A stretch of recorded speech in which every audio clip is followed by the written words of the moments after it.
The other thing, I ran out of my, couldn't find these Swhaker broadheads for the longest time for the last few years.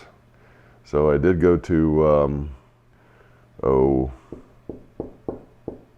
the other popular brand, but anyway. Killed my buck last year, not with a Swhaker, but with a different popular brand. But the Swhaker broadheads I like because they fly true to where you aim. And I like the mechanism a little bit more because I feel like if they fail, the blade's gonna open up and back into the open position. And I've had good luck.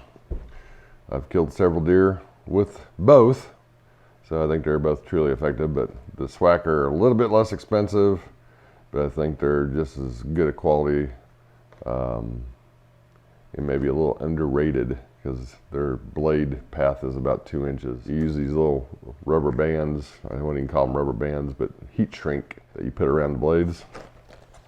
And I'll show that here in just a second. All right, so you got the Swhaker broadheads. And that's the actual broadhead itself. That's the actual broadhead itself with the little band on it already installed.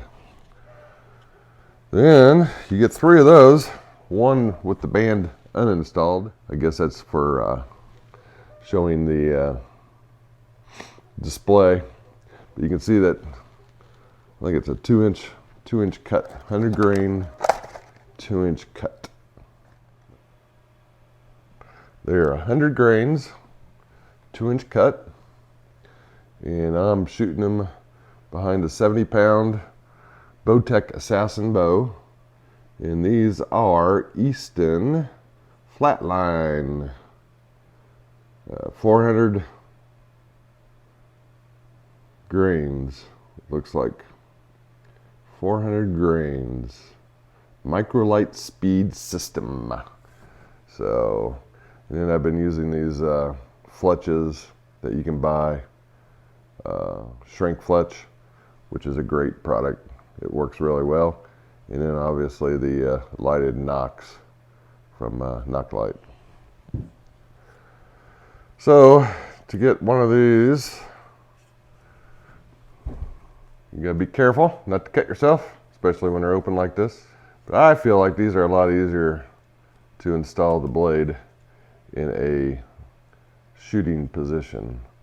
So you get the blade like that, you just push up on it and it stores in the side of the broadhead head itself, like so.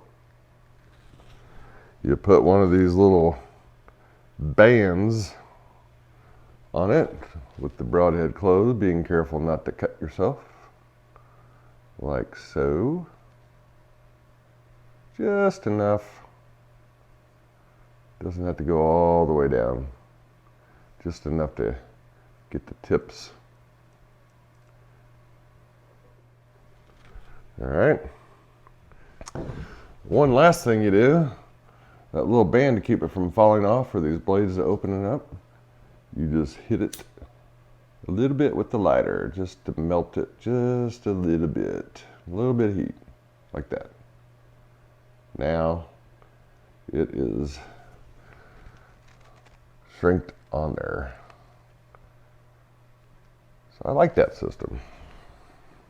There again, I think a lot of mechanical broadheads are great systems, and I'm not gonna knock, excuse the pun, I'm not gonna knock the other systems out there, because I've used with success and killed many deer with that type of broadhead as well. I just have always been leery of the functionality of how that blade opens up, and then also it's a little hokey on the how the blades lock into position in the shooting position.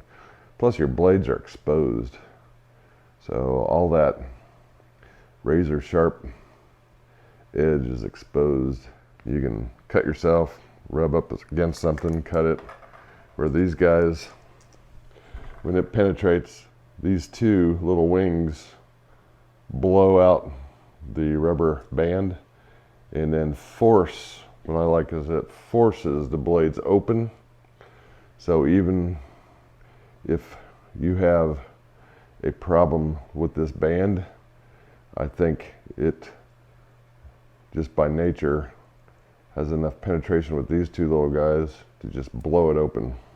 Whereas I've heard of stories, and not very few, where these may not open up and deploy. And but either one, I've had good success, good luck with. I'm just telling you my personal preferences. I've always liked the Swhaker. So we're gonna give this old wireless mic a check.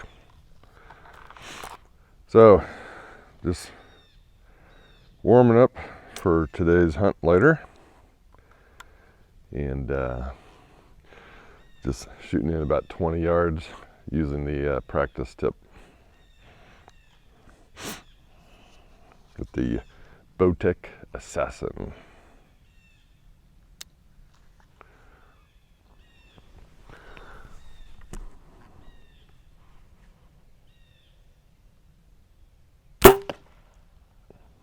Speed kills.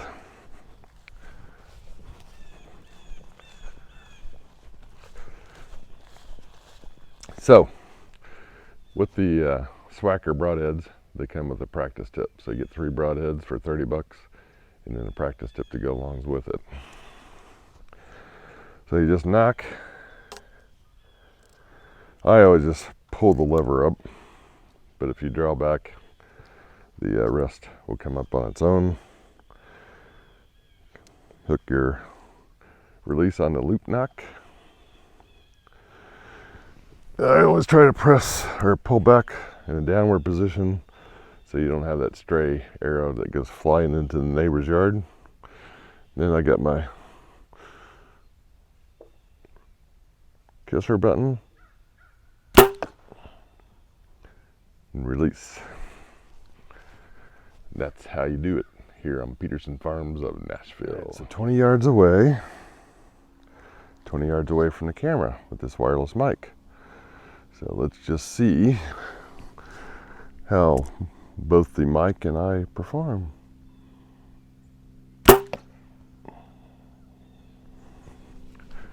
Yeah, I think pretty good for the shooting performance.